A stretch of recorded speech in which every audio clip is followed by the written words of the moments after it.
Amigos de Reconquista Network, una vez más en esta que es la edición de la entrevista. Estamos, como pueden ver, mi expresión lo denota, pero contentísimos. Tengo un invitado y muchas personas me lo han estado sugiriendo. Yo soy realmente un gran admirador de su trabajo, de su canal, que no te la cuenten. Y sí, como lo pueden ver, evidentemente estamos hablando de nada más y nada menos que el padre Javier Olivera Rabasi.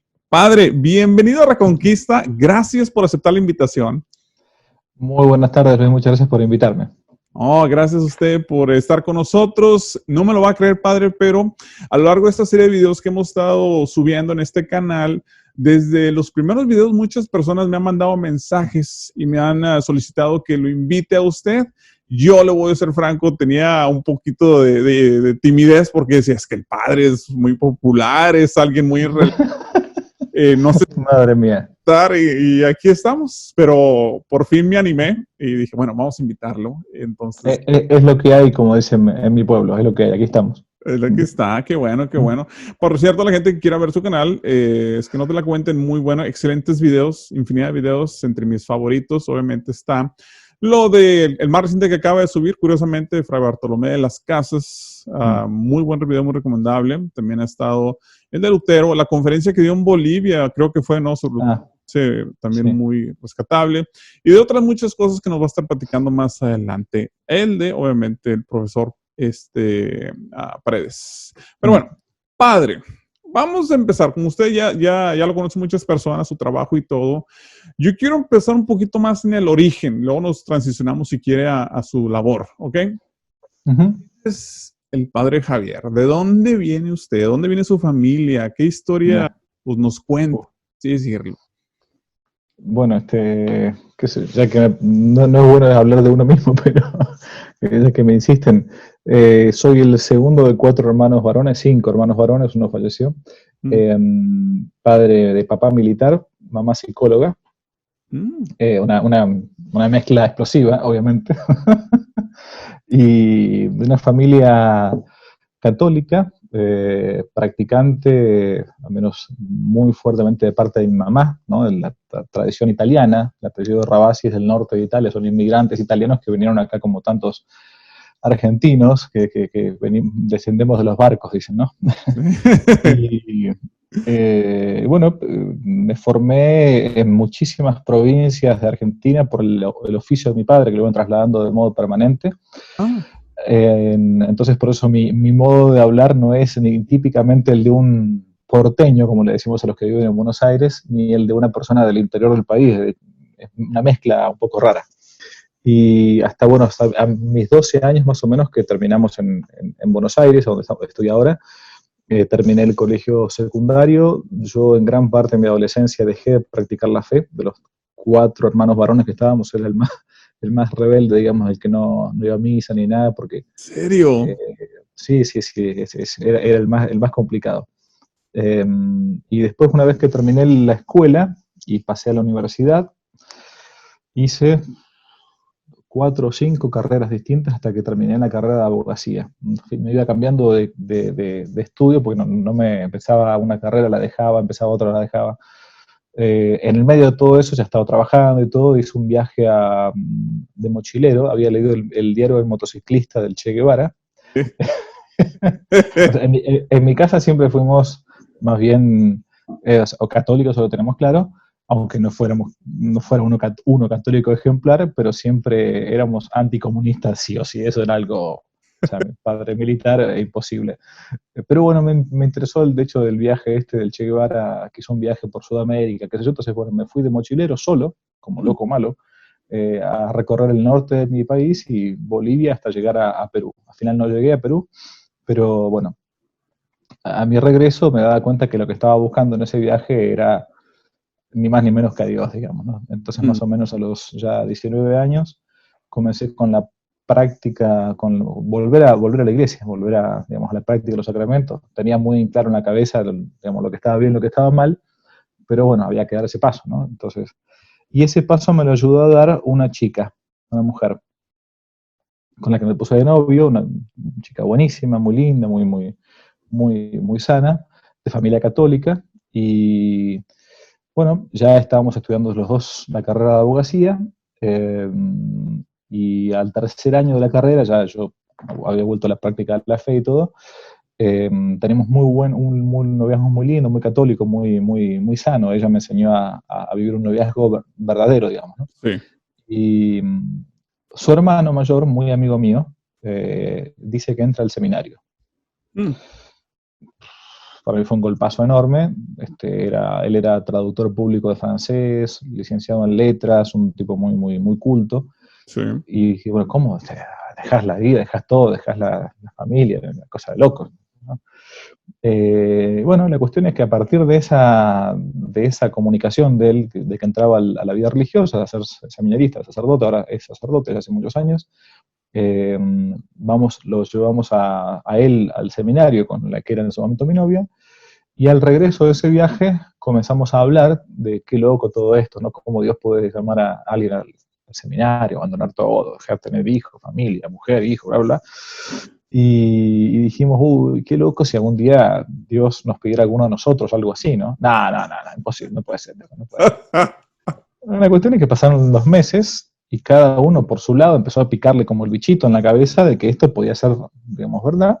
Wow. Hasta que un día hablamos con seriedad, con sinceridad, y dijimos, a ver, hay que tomar una decisión, porque nos comprometimos a todo esto con alianza de compromiso, con toda la historia, con misa de compromiso, y ya estábamos comprando cosas para el casamiento, nos graduábamos como abogados y nos casábamos, ya estábamos trabajando y todo.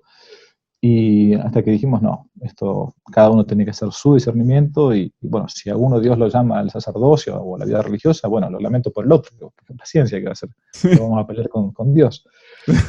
Y ya faltando casi un año para graduarnos y para casarnos, porque era todo al mismo tiempo, cada uno hizo su decisión individual, y bueno, vivimos en conciencia claramente que Dios nos llamaba a una entrega más grande, a ella la vida religiosa, a mí el sacerdocio. Así que dijimos, bueno, ¿qué hacemos? No estábamos 100% decididos, pero estábamos casi decididos. Sí. Y dijimos, bueno, sigamos este año como novios, cuidemos la vocación como novios, aunque parecía raro, pero cuidemos nuestra vocación al sacerdocio o la vida religiosa mientras estamos de novio, y una vez que terminemos la universidad, para ya terminar los estudios, comunicamos la decisión y listo. Y así fue. Eso fue en el 2002. Ella entró al convento, ya está hace mucho tiempo, muchos años en Francia, y yo soy sacerdote, así que bueno, más o menos esa es la historia, así brevemente, de cómo se dio la cosa. ¡Wow! Qué interesante, curiosamente, sobre todo, fíjate, hace pues casi 20 años, 2002. Sí, casi 20 años.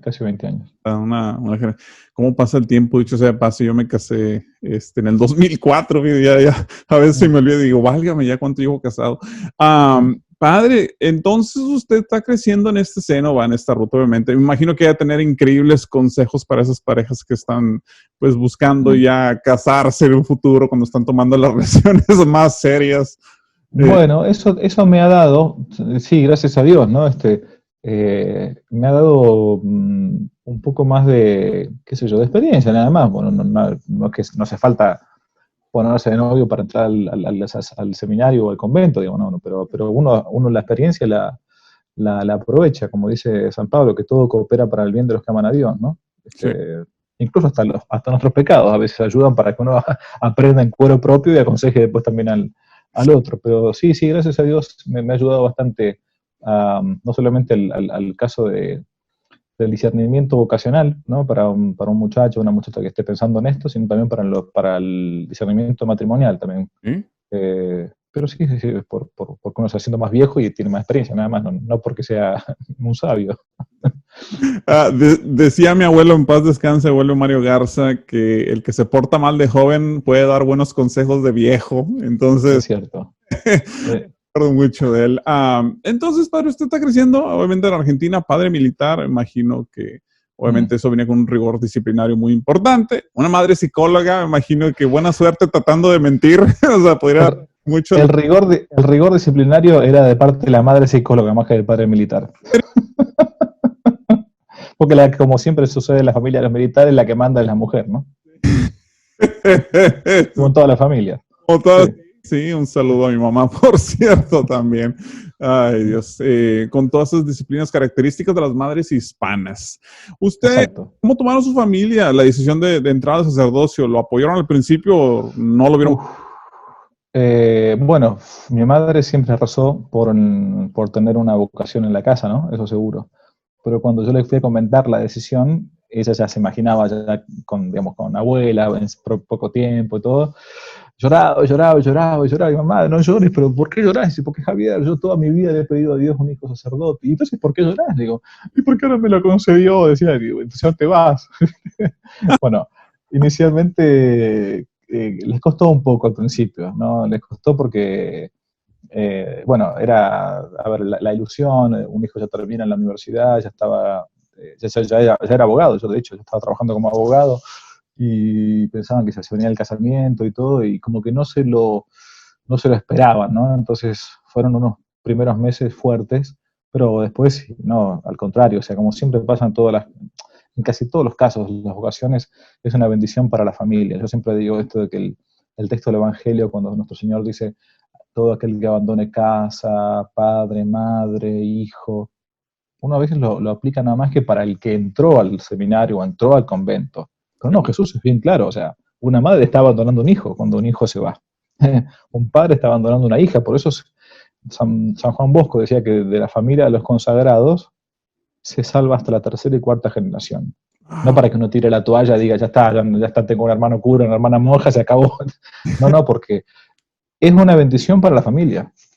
A pesar de que capaz que la vocación se condena, porque uno no se salva porque es cura o porque es monja, sí. pero es una gran bendición y son muchísimas gracias que Dios manda a esas familias, ¿no? Aunque también mande cruces, como en todos lados sucede, ¿no? Sí, sí. Pues de hecho, en el pensamiento moderno, a veces cuando yo hablo con los jóvenes, les digo, eh, antes las familias eran más extensas, estás hablando de 8 o 10 hijos a la vez o Mm. hasta más. No era tan descabellado que uno de ellos iba a ser destinado al sacerdocio, o sea, de ya mismo venían, pero es más difícil y a veces hasta más pesado cuando tienes uno o dos hijos que el hijo diga, sabes que vas a ser sacerdote, pues obviamente el contexto de la descendencia y todo tiene más relevancia en un contexto moderno. Antes no era tanto así ese factor, simplemente pues era parte de se esperaba, es más, había, este es el sacerdote de la familia.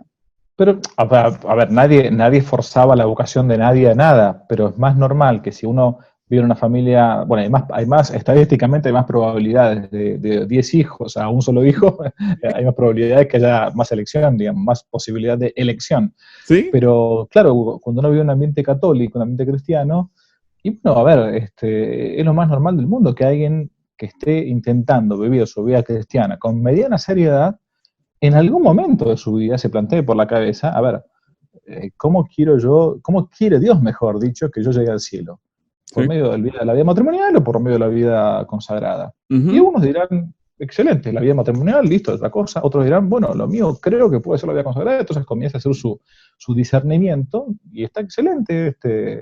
Pero eso solamente se da cuando hay un contexto más o menos católico. El tema de lo que pasa hoy es que no solamente tenemos dos problemas. El primero, se inventó la píldora anticonceptiva, el aborto, la Sí, píldora de después. Entonces, bueno, en vez de 10 hijos tenemos medio. sí. Y la otra es que no hay una vida cristiana comprometida, una vida católica comprometida. Entonces, como, claro, es obvio. ¿Mm? Es importante porque ese cambio tan en apariencia sutil que Mm. sucedió antes de una generación anterior a la de nosotros, por así decirlo, tuvo Ujú. consecuencias muy radicales. Fue algo muy increíble donde impactó no solo la vida familiar, sino la vida de la iglesia. Ahorita, no sé ustedes en Argentina, pero mucho de nuestro resto del Señor, danos sacerdotes, danos muchos muy santos Sí, sacerdotes. exacto. Es Mm. algo increíble, padre, porque hemos visto cómo la tasa de natalidad, o sea, la fertilidad en las familias se ha reducido en las familias hispanas. Aquí en Estados Unidos, padre, también, donde usualmente los hispanos suelen Ujú. tener muchos hijos, también están adoptando estos conceptos modernos, entre Y sí. comillas, que son ajenos al catolicismo. Mm. Y ahora la pregunta es, ¿cómo nosotros como católicos, como usted como un sacerdote, pues podemos traer esos conceptos católicos en un mundo moderno? Mm. Bueno, a ver, los conceptos católicos no solamente se traen en un mundo moderno, también en el mundo antiguo, donde sea. Siempre yo planteo esto que cuando dice, me hubiese encantado nacer en la Edad Media, donde todo era católico, qué sé yo, sí, seguramente que si hubiese nacido en la Edad Media te hubieses condenado como un pobre diablo.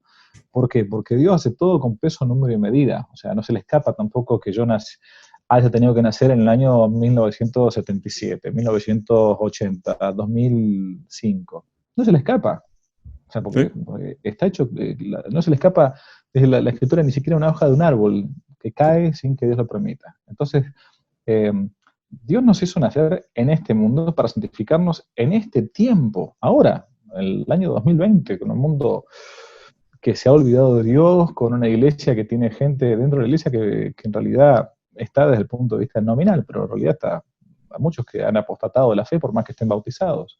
Sí. Dios no me deja de enviar las gracias necesarias para que yo me salve ahora y que sea, como dice el Evangelio, sal de esta tierra y luz de este mundo. Entonces es el mejor momento, o sea, de la santificación. Y aparte es la aventura más hermosa, porque a ver, es el que Dios me dio las gracias para ahora, no para otro momento.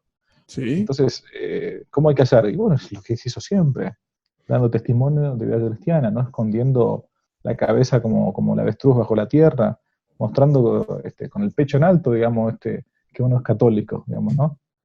¿Tú eres de Estados Unidos o eres mexicano? Nací en México, obviamente pues vivimos aquí en Estados Unidos. Suficiente. Ustedes tienen una sangre que le corre yo me inclino la cabeza ante un mexicano siempre. He estado 3 veces en México, he trabajado mi tesis doctoral sobre los cristeros. No le voy a explicar a un mexicano lo que implica vivir la fe, ¿no? Todo lo que fue la persecución religiosa en México. Pero bueno, ahí está, o sea, si otros lo pudieron hacer, yo soy exactamente igual que estos otros. Tengo carne, hueso, pelo, soy ser humano, tengo un alma racional, me tengo que salvar, me tengo que ir al cielo, me queda poco tiempo, y tengo que dar el todo por el todo. Entonces tengo que mostrar que este es el problema nuestro de hoy, es ese catolicismo anónimo que algunos están viviendo, de querer pasar por el mundo sin que se note demasiado que no es católico, ¿vio? O sea, bueno, yo hago mi religión dentro de mi casa, en la sacristía, ¿no? Ahí tranquilito, ¿no? No, al contrario, o sea, ese es el planteo que el mundo liberal, sí, el catolicismo liberal quiere plantear. No, todo lo contrario. Yo no sé qué pensarán por allá del caso de Trump y compañía, pero yo, con todas las cosas que puede tener este personaje, porque no nadie lo... pero yo me saco el sombrero por este tipo. ¿Sí? Pero hay muchas cosas que ha dicho que no se han animado a decir algunos supuestos católicos, ¿no? En fin. Literal, tiene todo, o sea, la razón donde ha mostrado, no es por darle un tinte político ni nada, pero ha mostrado más católica que hasta mismos candidatos católicos, o sea, bueno, exacto. No puedo creer, es protestante, le recuerdo a las personas. Sí, es protestante. Y sí que era cualquier rama protestante, aunque no lo practico nominal lo que usted guste y mande, pues es protestante de un ramo presbiteriano, que son usualmente la gente que está familiarizado con este concepto, el ramo presbiteriano, que es parte de lo que ellos le llaman reformado, no es así. Encuentran mucho anticatolicismo en esa rama, hay otros que son más indiferentes, ese ramo no es tanto. Me acordé que dijo padre también pues usted conoce, yo sé, lo ha dicho en un video, a la doctora Brando Lindo. Y me acuerdo una de las pláticas que dijo, no sé si fue en México, no me acuerdo dónde, en uno de sus videos, que mencionaba ella sobre la importancia de la familia. Ella todos lo conocemos, aboga mucho por la salud, el antiaborto y todo eso. Y dice, una de las preguntas que creo que le estaban haciendo algo sobre que no hay suficientes recursos para tener hijos y familia, y la doctora Brandolino dice, como si Dios no hubiera pensado en eso, o sea, que es... Bueno, claro. Sí, y me llama mucho la atención porque se me hace algo tan acertado, de tener las familias, y geopolíticamente hablando, padre, los países que tienen mejores posibilidades son los que tienen una pirámide demográfica saludable y estable, que es más jóvenes, menos viejos, por así decirlo. Pero bueno, entonces transicionemos. Usted menciona, padre, que fue a México. Le tocó estudiar los cristeros, le tocó ver México. Primero que nada, pues, ¿cuál fue la impresión de que usted tiene de México? ¿Cómo lo vio usted cuando visitó? ¿En qué ámbito? Bueno, primero que nada, México, aquí en Estados Unidos, tiene una reputación, pues, de ser un país católico, muy tradicional, hasta cierta medida, un país empobrecido, económicamente hablando, donde culturalmente sí es muy bonito, pero en temas de política no tiene mucha relevancia, al menos la percepción popular. No quiere decir que es una... Claro, entiendo. De aquí a Estados Unidos, ¿usted como argentino cómo lo veía? Y una vez que llegó, ¿qué fue lo que encontró? Bueno, México fue la perla de España, ¿no? Eso hay que decirlo de entrada. Fue donde fue la niña mimada de España desde el momento de la conquista. O sea, la conquista comenzó desde ahí hacia abajo. ¿Y Por él eso, pues, lo lleva? ¿Fue el único que sí, llevó sí, el nombre? exacto. Bueno, entonces México era la nueva España, ¿no? Entonces eso hay que decirlo de entrada. Y México, por cierto, por si capaz que la gente no lo sabe, era parte de donde estás viviendo ahora, allí, en Texas, digamos, ¿no? Era el doble de lo que es ahora, Sí. por el Tratado de Guadalupe Hidalgo, si no me equivoco, el tema, bueno, famoso de la repartija inicua. Pero en fin, lo cierto es que, ¿qué me pareció México? Bueno, es que pasa muchas veces como cuando uno va a un país hispanoamericano, uno se siente como en casa, por empezar porque habla la misma lengua, como ahora uno se puede comunicar. Aristóteles dice que la gente que habla lenguas distintas no puede vivir en comunidad, no puede vivir juntos, ¿no? Porque es cierto, no se puede, uno se junta con los que, por empezar, con los que hablan igual. Pero después hay una cosa muy superior, que es el tema de la fe y de las costumbres cristianas, ¿no? Que a veces uno no se da mucho cuenta. A mí me ha tocado estar un tiempo en el Tíbet acompañando a un misionero, ¿no? En un país puramente budista e hinduista, como es el norte de la India, estamos en la meseta tibetana, y ahí uno se da cuenta lo que uno agradece la cultura cristiana, que uno ahí se encontraba con un protestante y uno lo quería abrazar como si fuera, me encontré con alguien que habla más o menos como yo, que no cree que las vacas sean dioses, ni que las piedras sean dioses, sino que cree un Dios trascendente, en Jesucristo nuestro Señor, que se vino a encarnar para salvarnos. Dice, bueno, hay un montón de cosas que uno no se da cuenta. Cuando uno llega a México se encuentra con esto, con todas las fallas que puede tener México, que es un caos, el tránsito es un caos en el DF, que el smog y qué sé yo, pero uno se encuentra como en casa, en ese sentido. El pueblo mexicano con ese mande, que es casi característico cuando uno le pregunta a alguien, aquí en Argentina decimos ¿qué? Cuando uno le pregunta algo a alguien, y el otro no entendió, uno le responde ¿qué? ¿O cómo? En México te dicen mande. ¿Mande? Como diciendo, bueno, ya está, o sea, yo la primera vez que escuché esto en el año 97, fue el primer viaje a México, dije, wow, o sea, esta persona está a disposición, o sea, quiere, ya con la misma, capaz que uno no se da cuenta, porque uno lo dice de modo natural, cuando un mexicano lo dice de modo natural, pero hay toda una cultura detrás de eso, ¿no? Que es la cultura católica. Sí. Después todo el resto de lo que ha sufrido México, ¿no? Ni más ni menos que a partir del siglo XIX, con todo el liberalismo, la masonería, bueno, la cosa con el porfiriato, bueno, ustedes conocen bien la historia mexicana, pero no voy a decir un mexicano la historia mexicana, pero después lo que sucedió con el gobierno de Calles, en fin. Todo eso ha hecho que a pesar de todo lo que fue la cristiada, México siga siendo un pueblo, como te dicen, ¿no? Que 99% católico y 100% guadalupano, ¿no? Entonces, con sus fallas, uno se... A ver, yo he llegado y he salido siempre emocionado de México. Cada vez que he ido, me han invitado a dar más conferencias, lo que sea, siempre es una cosa, que nada, o sea, es como estar en casa. Es como estar en casa, curiosamente. Hay gran migración argentina hacia México también. Yo siempre le he dicho con Patricio Alonso y varios argentinos que he tenido el gusto de tratar, que siempre he sentido admiración por Argentina.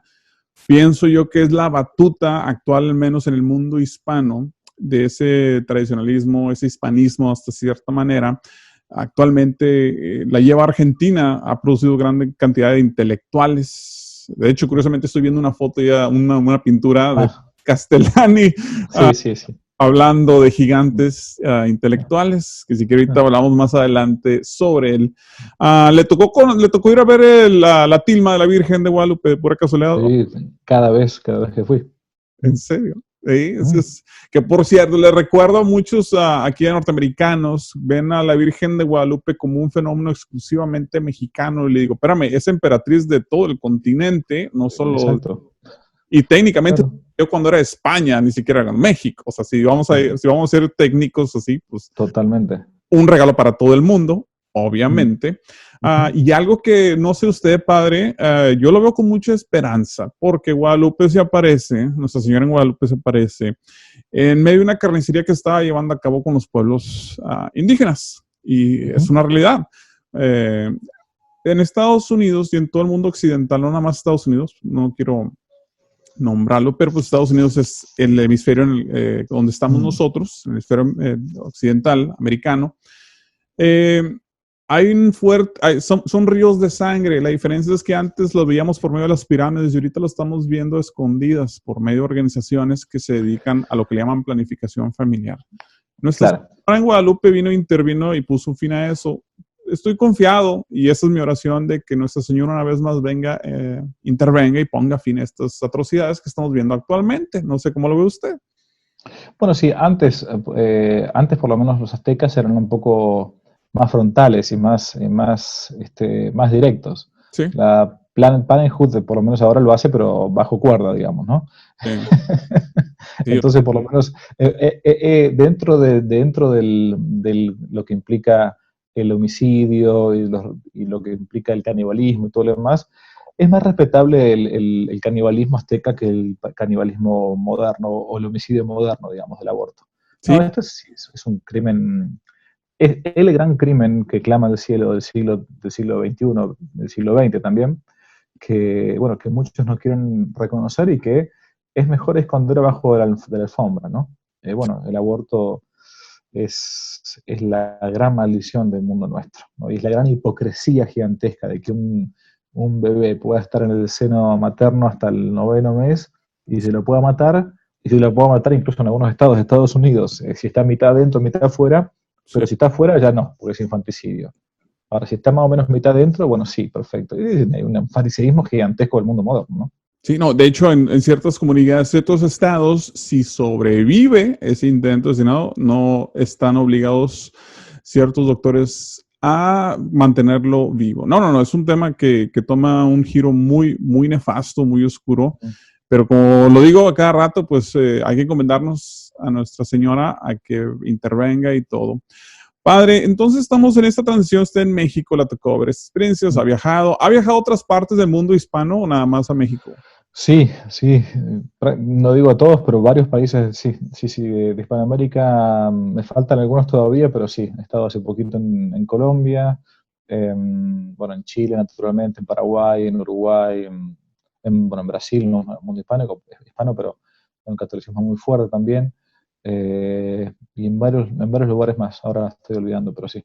Bueno, le pregunto porque más que nada estamos viendo, o al menos aquí en Estados Unidos, estamos viendo un resurgimiento de un catolicismo más tradicional, como usted lo dice, no anónimo, que es esa idea liberal que en Estados Unidos es muy popular, eso de la religión es privada, aquí en el espacio público somos ateos. Bueno, hay un empuje ahorita aquí en Estados Unidos que muchos hispanos están uniendo, es mi religión, lo que ves aquí lo vas a ver afuera. Ahorita seguimos siendo minoría, pero está creciendo. Mucho de ese impulso viene por el mundo hispano. No sé si sea un fenómeno exclusivo aquí de Estados Unidos y parte de México, o si también se esté dando allá en el Cono Sur. No, yo no creo que se esté dando fuera de Estados Unidos, con todas sus maldades, tiene todas sus bondades también, ¿no? Y una de estas es esta famosa libertad que tienen para, dentro de un marco legal, por lo menos hacer las cosas que uno más o menos quiere hacer, digamos, ¿no? Y es bien típico también de los países donde no es una mayoría católica. Esto es habitual. En los lugares donde no hay mayoritariamente una religión católica predominante, bueno, el mundo católico naturalmente tiene que vivir, cuando quiere vivirlo en serio, más seriamente, más comprometidamente la propia fe. Eso es algo único. Yo he estado hace poquito, no conocía Estados Unidos, no por una cuestión ideológica, sino que había preferido siempre viajar a Europa desde joven, y viajé por primera vez ahora en febrero de este año, estuve por allí. Y visitando sobre todo comunidades hispanas, alguna que otra comunidad también norteamericana, pero de habla hispana, quiero decir, vi un compromiso, que uno se sacaba el sombrero realmente, ¿no? No solamente mexicanos, o sea, de toda ascendencia, aunque sean ya, digamos, como decimos acá, yanquis, digamos, nacidos en Norteamérica, pero de familias hispanas, alguien que llevan la fe y se le transmite por los poros, digamos, ¿no? Y eso uno no lo ve en otros lugares, no lo ve uno acá en Argentina. ¿En serio? No, porque yo he visto habitualmente todos los días de sotana, hace años. Y uno puede pasar por la calle y, bueno, ya los curas acá no usan sotana. Hace mucho tiempo que yo no uso sotana. Y uno puede pasar por la calle y un buen gesto, a veces es saludar al cura, qué sé yo. Otro gesto, que también yo lo veo como bueno, es decir algo por lo bajo al cura, o sea, como un insulto o lo que sea. ¿Y por qué lo veo como bueno? A ver. Porque te reconocen como cura, por lo menos. Saben que sos un cura. Ah. Ahora, lo peor de todo es lo que pues, a veces sucede, que uno pasa caminando y ya la gente no sabe qué cosa uno es. Entonces, eso para mí es lo más triste que puede pasar. Porque un sacerdote vestido de sacerdote no pasa indiferente por la calle nunca. Mucho menos cuando no va de sotana, digamos, como diciendo, bueno, no me puedo esconder porque no me pongo ¿cómo le llaman? Una campera, entonces me tapa el cuellito, ya uno ve toda la sotana de pie a cabeza. Entonces no pasas desapercibido. Pero lo triste es cuando uno ya pasa por desapercibido y como que ya ni saben lo que uno es. Entonces, bueno, es un loco vestido de negro ahí, como Matrix, qué sé yo, no sé. Claro, Ay. eso es quizás lo más triste, ¿no? Pero acá Argentina, con todo lo bueno que decías antes, que es verdad, que tiene un movimiento interesante de gente joven, pujante y todo, también es verdad que aquí en Argentina todo experimento progre que existe en Europa nos lo colocan acá como una especie de vacuna para probar a ver qué pasa en Hispanoamérica. Por también todo el componente europeo que tenemos desde el punto de vista étnico o de herencia. Sí. Acá nos llega muchísimo todo lo de Europa, ya de moda, pasado de moda, 20 años después que no funcionó en Europa, lo trasladan acá a Argentina. Pero bueno, tiene también algunos anticuerpos, como decías, que son buenos, pero ese catolicismo más tradicional, lo que sea, quizás se comenzó a ver un poco más en los últimos años. En los últimos años pudo haber sido por una debacle que estamos viviendo en general en la iglesia, digamos, que se ve por todos lados. Bueno, la gente para mayor seguridad que quería vivir un poco mejor el catolicismo, o quería, a ver, no se trata acá de ser tradicionalista o fascista o troglodita, ¿no? Yo decía, quería ser católico. ¿Sí? Entonces, bueno, quiero ir a una misa, que el cura no me esté con un disfraz de payaso y jugando al malabarismo, sino que quiero que me celebre la misa y que me hable no de la opción preferencial por los pobres y los ricos contra los pobres y el comunismo de siempre, la teología de la liberación, sino que me hable de Cristo, ¿Sí? que me hable del Evangelio, o sea. Entonces, algunos la han encontrado en muchos casos en misas mejor celebradas, o incluso en la misa tradicional, en la misa de la forma extraordinaria, ¿no? Sí. Tridentina. Así que bueno, eso ha movido un poco el tablero en los últimos años en Argentina, eso puede ser. Sí, sí, ahorita que menciona eso, curiosamente, a mí me encanta la misa tridentina. Voy a Saint Benedict's acá, o también Mater Dei ahí en Dallas a veces. O sea, no soy miembro de Dios, pero me encanta visitarlo. Todo lo que usted guste y mande. Me encanta los ritos. Por cierto, por un paréntesis, la gente cree que nada más existe un rito principal en el catolicismo. Hay varios, está el bizantino, el maronita, etc. Pero a lo que voy es esto. Una de las misas, o las personas, mejor dicho, no las misas, sino de los pastores más reverentes que he encontrado, es en misas que se le conoce a nosotros el término como el Novus Ordo, o el rito normal. Sí, sí. Y eso que usted menciona, mucha gente a veces se va al tradicionalismo, que una vez recalco, igual que usted, no tiene nada de malo. Me encanta, yo soy... pero mucha reverencia he encontrado y mucha ortodoxia vienen de muchos. Un franciscano, el padre Jim, por cierto, que le mando un saludo, un franciscano en misa, en una iglesia Novus Ordo, en todas las características como lo describen a veces, con cierta manera despectiva. Otra cosa, padre, que me ha tocado vivir es un retiro espiritual. Lo tomé de adulto no hace mucho. Y esa fue una lección muy importante para mí, porque fue por medio de unos jesuitas que acá en Estados Unidos, no sé, en Argentina, pues no todos, pero sí hay muchas corrientes muy liberales. Entonces, cuando me invitan, y con mucho amor y cariño, todo un grupo de mexicanos aquí en Texas, pues fui a regañadientes. De hecho, puse muchos obstáculos. Diga, no y Dios fue quitando sus obstáculos. Fue una de las mejores experiencias y mayores lecciones teológicas que he podido recibir en toda mi vida. Y nada tenía que ver con el conocimiento, así de fácil. Y fue algo que me acercó más hacia la reverencia todavía a Dios en un área que jamás la había pensado que le iba a descubrir. O sea, no vino de una misa tridentina, no porque no exista. Pero no, seguro. Eso yo lo remarco siempre, ¿no? O sea, uno perfectamente puede, primero, una primera cosa es que la misa tridentina no te va a salvar. O sea, no porque uno vaya a misa tridentina finalmente va a ser más santo que otro. O sea, la santidad no depende estrictamente de a qué rito uno vaya. Puede ser que uno diga, bueno, quizás en este modo de celebrar la Santa Misa se demuestran mejor y más los misterios que están detrás, ¿no? Que uno está justamente presenciando, como sucede, a mi juicio, en la misa según la forma extraordinaria. Pero eso no quita que en la misa normal, Novus Ordo, la que uno tiene en inglés o en español en cualquier parroquia, se celebre incluso con muchísima dignidad y que haya más gracias y más santidad en eso, porque también lo que se recibe según el modo del recipiente. Esto decimos es un aforismo, digamos, elemental de la escolástica, ya de Santo Tomás de Aquino. Lo que se recibe según el modo del recipiente. Si yo tengo un dedal, ¿no? Y quiero poner agua, bueno, entrará la capacidad de agua que entra en un dedal. Y si tengo un balde, bueno, entrará lo que entra en un balde.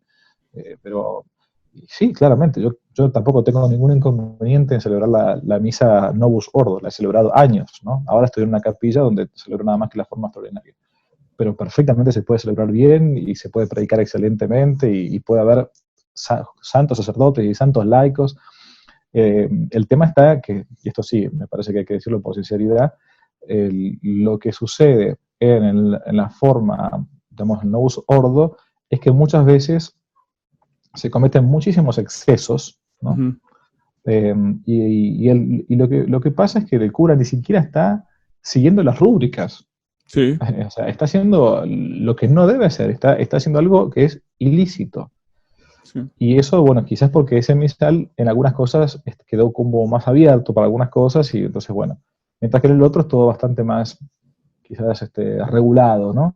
Sí. Pero también uno puede celebrar la misa tridentina farisaicamente, sí, de modo exterior y después ser un cura, un laico que no vive su vida cristiana con caridad y que no evangeliza y que finalmente trata a los otros despectivamente porque son progresistas. No. Mire, voy a decir una cosa que a alguno capaz que lo va a escandalizar, pero lo voy a decir en serio. Monseñor Lefebvre, el que fundó la Fraternidad San Pío X, decía que en el cielo, cuando nos encontremos, y algún día nos encontremos allá, va a haber modernistas y va a haber, entre comillas, tradicionalistas. Porque hay un montón de gente que capaz que está en esa de buena fe, de buena conciencia. Y capaz que tiene un grado enorme de caridad. Bueno, lo que pasa es que hay que tratar de juntar las dos cosas. Una vida cristiana seria y a su vez que eso se refleje, porque la cultura se refleja después en un culto, ¿no? Sí. La misa tradicional es fruto de una cultura cristiana de varios siglos. Pues lo que tenemos que intentar hacer es juntar esas dos cosas. Una verdadera cultura cristiana con un culto agradable a Dios que refleje esta cultura. Algo que me ha tocado ver hablando de esa cultura y todo es una inclinación de un concepto de ser católico tradicional. Literal hay gente que hasta empieza a fumar la que le llaman pipa, no sé cómo le llaman ustedes en Argentina. Sí, pipa.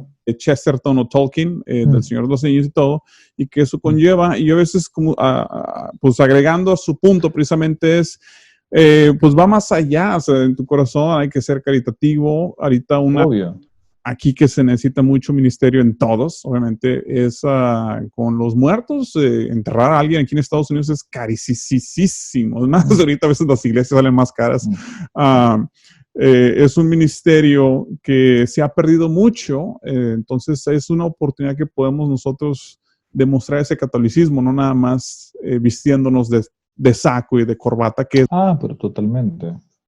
Totalmente. Mire, en eso vale la pena el dicho que el hábito no es al monje, ¿no? Sí. Sí, sí, sí, completamente.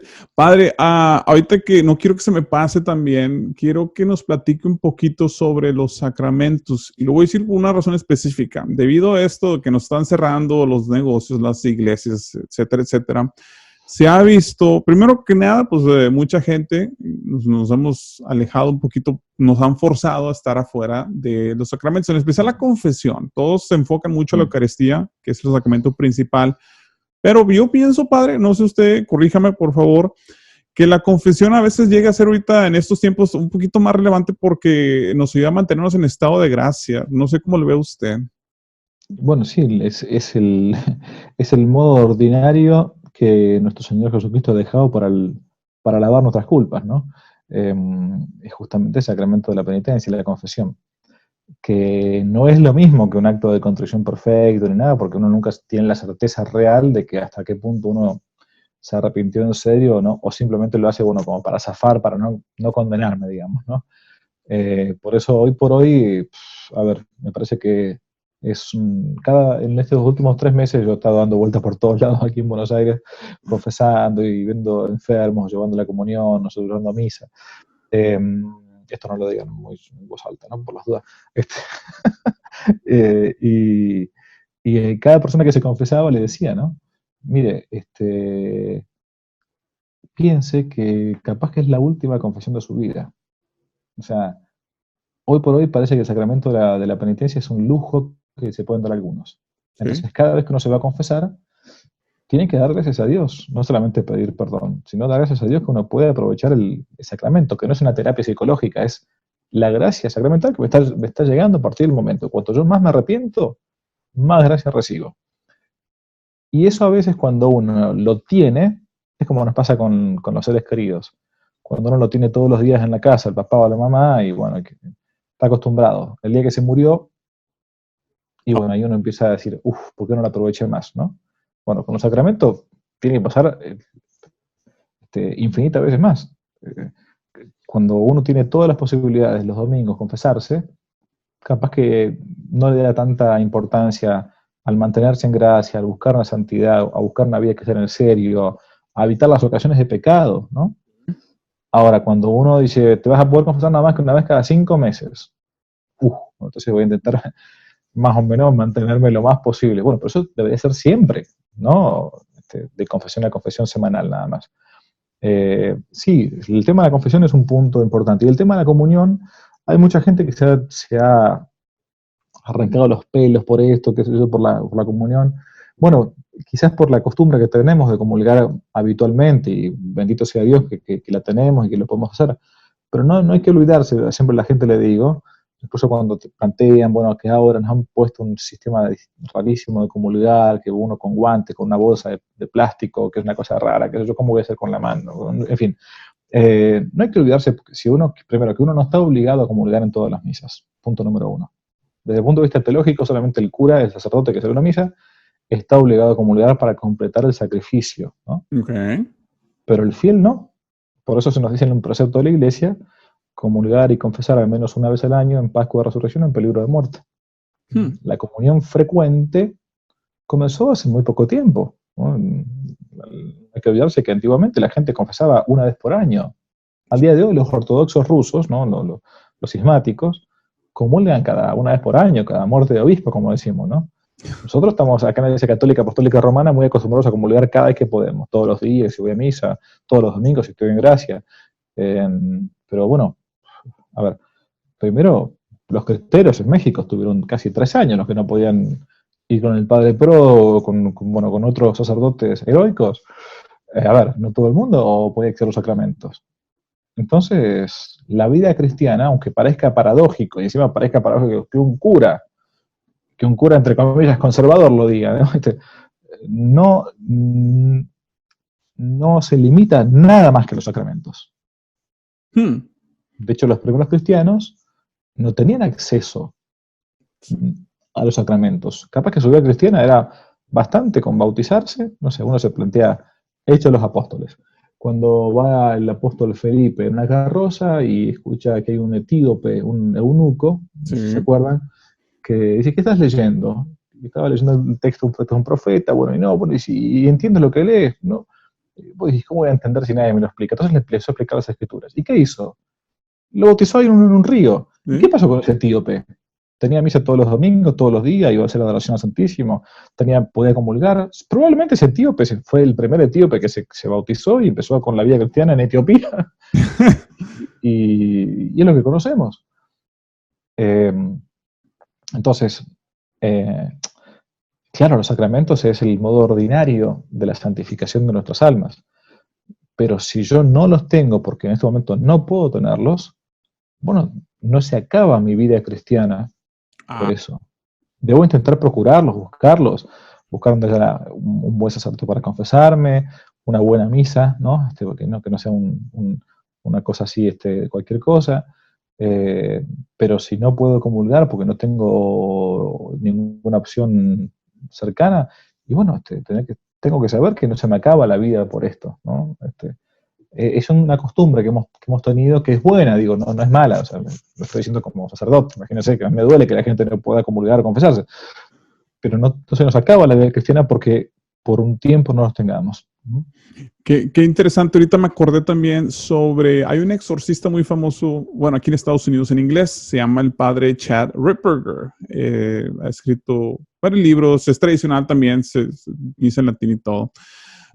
Y menciona sobre la importancia de la confesión también, donde dice, literal, es un exorcismo, decía él, o sea, porque Cristo mismo te está extirpando el pecado, entonces aprovechalo cuando lo tengas disponible, y cuando no, pues ni hablar.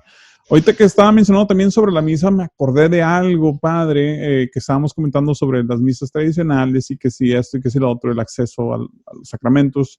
Hay una percepción, no sé, en Argentina, aquí en Estados Unidos, vemos, y también lo ven los protestantes, dicho sea de paso, que el eje central evangelizador viene siendo la misa y para el protestante viene siendo el culto que le llaman ellos de adoración, de cualquier liturgia o ritmo, o sea, pero hay una insistencia, lo que voy es de que tratan de evangelizar trayéndote hacia el culto, y eso es loable, o sea, qué bueno, pero a una persona, digamos, en un mundo que cada vez es menos cristiano, post-cristiano, sobre todo católico, no tiene ni siquiera la más remota idea de lo que está sucediendo, y agréguele usted que hay personas que no están bien catequizadas, pues a veces puede ser una receta que sale contraproducente, llevarlos. Yo he tenido al menos un poquito más éxito, o al menos demostrando la fe, invitándolos a la adoración eucarística, antes que una misa siquiera, porque literal los estoy llevando ante la presencia de Cristo ahí mismo, o sea, yo dejo que Dios, a través de esa oración, ellos empiecen a estar expuestos. Eso tiene un efecto muy profundo en la gente. Pero esa insistencia, he visto que te voy a llevar a misa para que te conviertas. En este mundo actual, siento que nos estamos adelantando bastante. No sé cómo lo ve usted. Bueno, yo creo que el mundo moderno nos exige a nosotros apelar a algo que los católicos habitualmente no estamos acostumbrados, que es apelar a la historia. Nuestro mundo actual es más parecido a los primeros siglos del cristianismo, y estoy hablando del siglo I al siglo IV, V, incluso una época, estamos viviendo entre bárbaros, ¿no? Entre bárbaros, incluso entre bárbaros que están bautizados, porque muchos de estos capaz que están bautizados, pero no tienen ni la menor idea de lo que implica ser cristiano, ¿no? Son bárbaros que bautizados, punto. Qué buen... Entonces, sí, son bárbaros bautizados. Es como si uno se encontrase con, no sé, con todos los bárbaros que acaba de bautizar yo me lo imagino así, el rey Clodoveo en Francia, año 496 después de Cristo, bautiza a todos los francos, y un día para otro los tipos se ven que son cristianos. Y ahora esto cómo se come, o sea... entonces nosotros vivimos más en una época parecida a esa que a la época del Renacimiento, o de si queremos, la Revolución Francesa, o de la Edad Media. Entonces, hay muchos parámetros que seguimos queriendo meter como si fuesen tiempos más bien cristianos, con culturas cristianas, cuando en realidad, hoy ya más que un mundo pagano, esto es peor, esto es un mundo ya que es apóstata, o sea, que ha apostatado de la fe. Okay. ¿No? Históricamente estamos viviendo en un mundo apóstata, porque mal que mal uno va, pongámosle de ejemplo de España, uno va a España y se encuentra unos templos espectaculares, unas iglesias gigantescas, lindísimas. En Francia, la Notre Dame, la Catedral de Reims, de Nantes, qué sé yo. Pero resulta que es un mundo que ha apostatado de Cristo. Entonces, el apóstata incluso es peor que el pagano, ¿no? Pero bueno, vayamos al mundo bárbaro que estamos viendo nosotros ahora. Es cierto, quizás a alguien no le vaya a caer de entrada bien ir a la iglesia en cuanto al culto. Yo siempre sigo me ha golpeado mucho una vez una frase del gran autor ruso, Dostoyevsky, que él dice que la belleza salvará al mundo. La belleza va a salvar al mundo. Y al menos en cuanto a lo que es la música litúrgica, Sí. yo he visto gente convertirse, no tenía la menor idea de lo que era una misa de ningún tipo, ni Novus Ordo, ni Vetus Ordo, ni nada. Pero fue una misa con un coro polifónico lindísimo, el tipo se le caían las lágrimas. Ah. No podía creer lo que estaba, cómo se da la belleza acá en esto, y no entendía nada de lo que pasaba ni en el altar, ni me importaba lo que decía el cura en el sermón, ni nada de eso, pero se da cuenta que había algo ahí de misterio. Entonces la belleza atrae de por sí. Y después la vida interior respecto de la adoración al Santísimo, por ejemplo, hay mucha gente que yo he conocido que no va a misa los domingos, que no se confiesa hace años, pero que tiene 1 hora de adoración al Santísimo Sacramento todas las semanas, por lo menos. Wow. Y ese es el camino, es como el vehículo que Dios le va dando para poder acercarse finalmente a la verdad completa, ¿no? Claro. Y después hay gente que ni siquiera se va a acercar ni a la belleza, ni al culto, ni a la adoración. Una vez un obispo muy, muy bueno, muy amigo, cuando todavía era sacerdote en París, cura diocesano en París, tenía una parroquia y veía que un montón de gente, laicos, católicos y todo, no iban a la parroquia nunca. Entonces, ¿qué hizo? Alquiló frente a la parroquia, cerquita, un local y puso un café. Un café. Se llamaba así, el Café del Cura.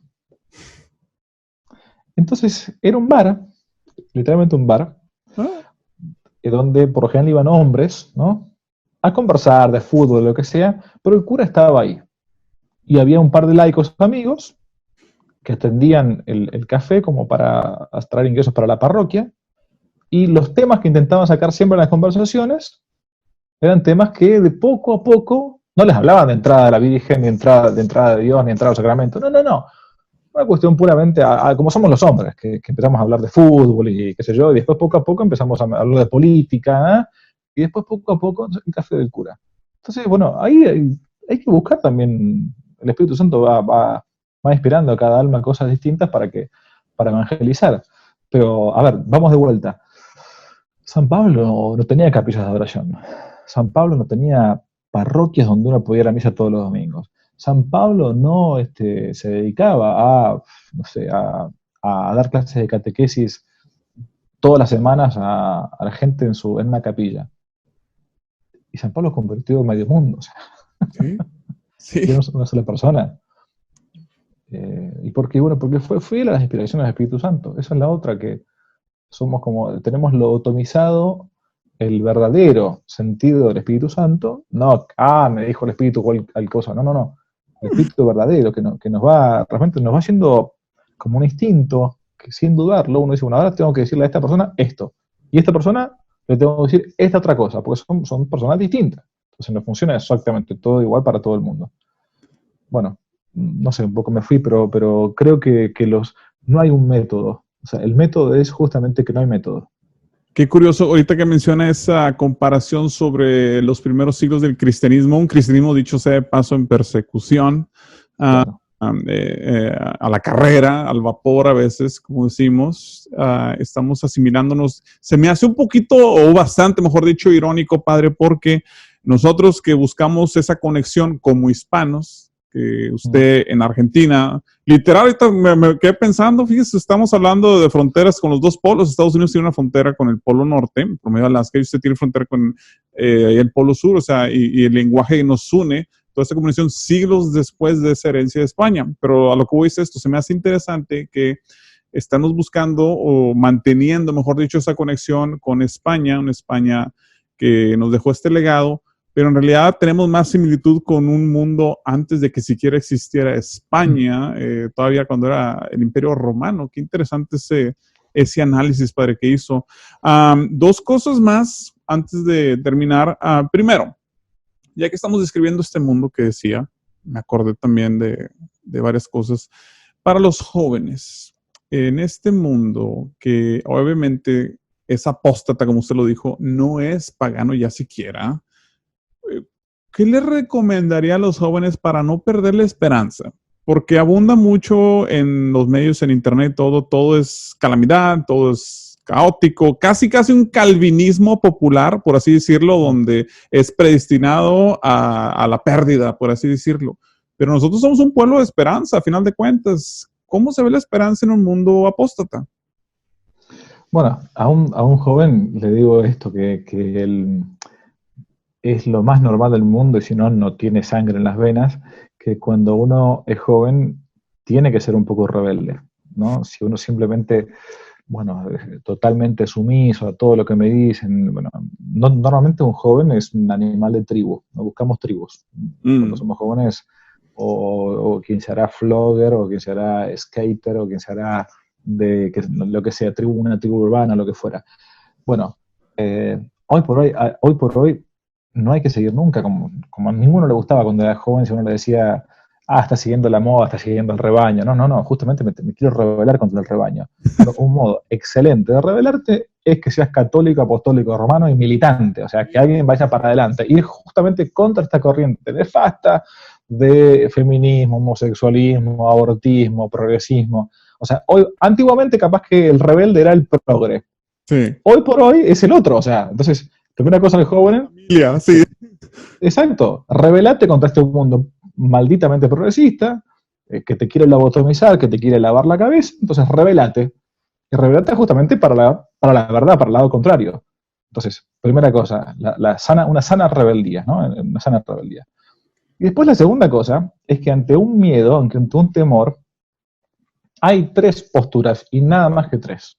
Cuando uno se encuentra ante un temor, ante un ladrón que me viene a asaltar y me quiere matar, uno puede hacer lo siguiente. Viene y uno me quedo paralizado, ¿no? No me puedo mover, aunque mida 2 metros, no me puedo mover. Me quedé paralizado ante el miedo. Segunda postura.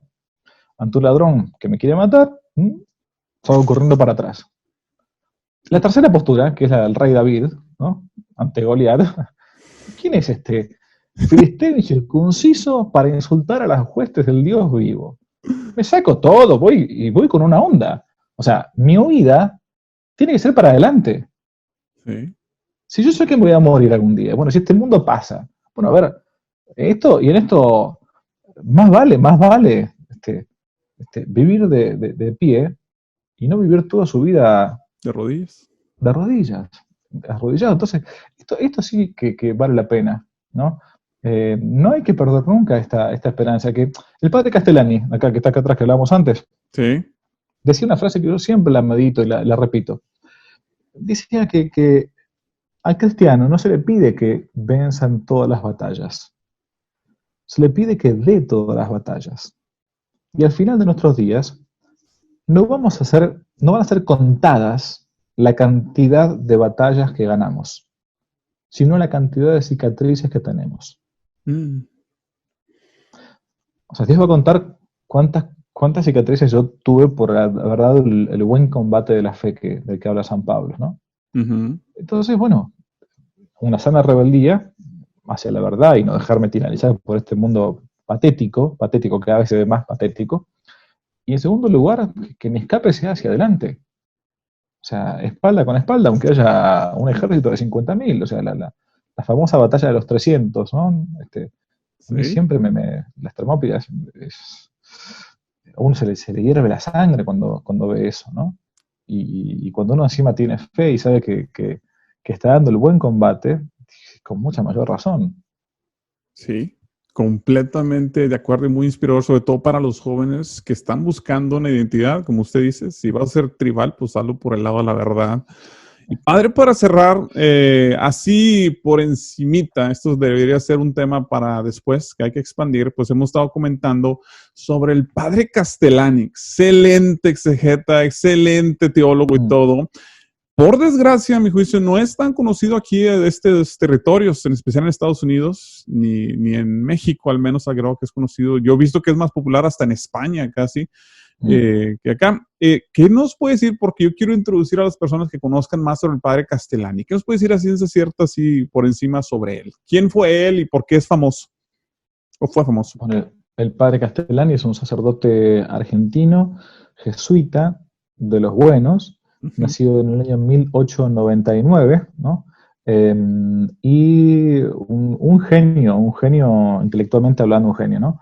Entró a la Compañía de Jesús muy, muy jovencito, se graduó, lo enviaron rápidamente a estudiar a Roma, en la Universidad Gregoriana de Roma.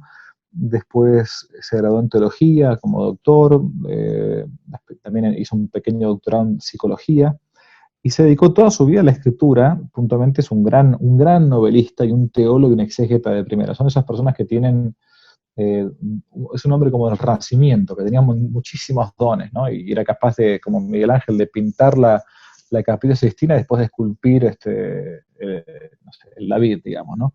El padre Castellani en el ámbito intelectual más o menos es justamente eso. Muy sufrido, un hombre muy sufrido, porque en su vida tuvo que padecer toda la persecución, digamos, de parte de lo que era la Compañía de Jesús, ya que estaba bastante en decadencia. Lo terminaron quitando las licencias, suspendiendo el ministerio durante varios años. Durante todo ese tiempo se dedicó a escribir, ¿no? Vivió bien su vida, y fue después nuevamente reincorporado al estado clerical, y bueno, tiene muchísimos libros. Yo siempre recomiendo para empezar el Evangelio de Jesucristo.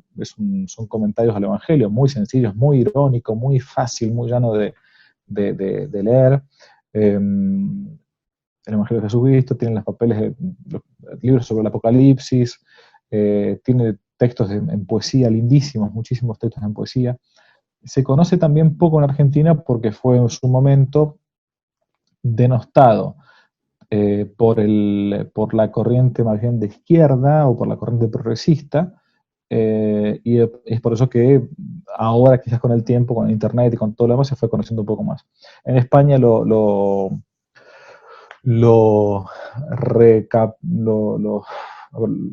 conoció, lo descubrió Juan Manuel de Prada, este periodista español. Sí. Hizo un librito hace unos años, como 10 años allá en España, con una recopilación de textos. Y en inglés hay poco todavía traducido, pero hay algunas cosas ya traducidas poco a poco al inglés, al francés. Sí, yo recomiendo muchísimo la lectura del padre Castellani. Sus libros se encuentran perfectamente en internet, se pueden descubrir, se pueden comprar por internet, se pueden descargar incluso gratuitamente. Creo que casi todos, creo que toda la bibliografía de Castellani está en internet de modo gratuito, y vale la pena conocerlo. Es un antes y un después de conocer a Castellani. Sí, sí, y eso lo digo por experiencia propia. Es más, si quieres hasta los mismos audios, hay gente que sube en YouTube los sermones del padre Castellani. Increíbles, increíbles. En este tiempo de confusión es una bendición. Quien no fuera a pensar, ¿verdad?, que el ministerio del padre Castellani no viniera a rendir frutos sino hasta después de su vida. Pero a veces así funcionan las cosas. Es la misión de los profetas. Sí, sí.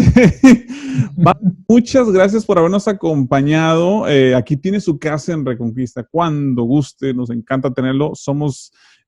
Nos encanta su canal, Que No Te La Cuenten, que por cierto, ¿de dónde nació? ¿Dónde se inspiró el nombre de Que No Te La Cuenten? ¿Cómo nació? Breve.